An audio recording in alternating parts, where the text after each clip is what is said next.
Right, we're looking at partially simplified surds here.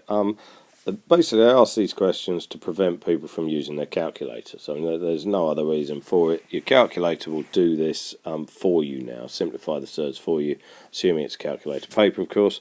Right, but this you actually have to know what's going on and what the calculator's actually done and doing. All right. So what you're ultimately looking for is, and what I quite like about these is the fact that we're just looking at 72 times, and we're looking at this. So what times 8 makes 72? Well, 9. Okay, so now using rules of surds, as it were, I can split that up into two separate the square roots, so two separate surds, as it were, and that's going to be 3 root 8. So in this case, k equals 3. Alright, nice and straightforward. Now, the second one is slightly different because we've got to add. Now, don't fall into the trap of just adding 98 and 18 and the jobs are good and well done. It doesn't work like that. We're a bit like algebra. We can only simplify like surds.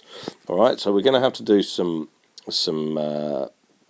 simplifying. First of all, so root 98 is the same as root 49 times 2, which is 7 root 2. Okay, and we've got root 18 is the same as root 9 times 2, which is 3 root 2. Now I'm going to add them up and I get 10 root 2.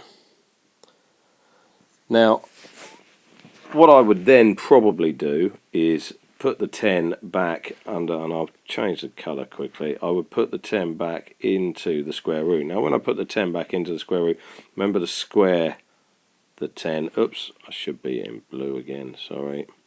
Right, actually I'll just get rid of that. There we go, and we're back in blue. Right, good. So 10 root 2, 10 root 2 equals 100 times 2, which equals root 200. Oops, root 200. You'd have thought I got used to this pen, wouldn't you? But I really haven't.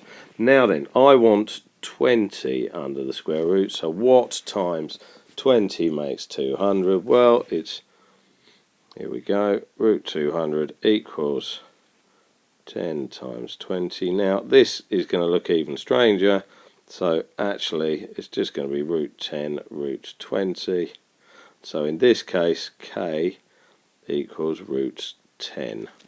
Right, which seems a bit pointless, but what they're actually testing you is, do you know how to simplify surds? That's without using a calculator. That's ultimately what they're asking you to do.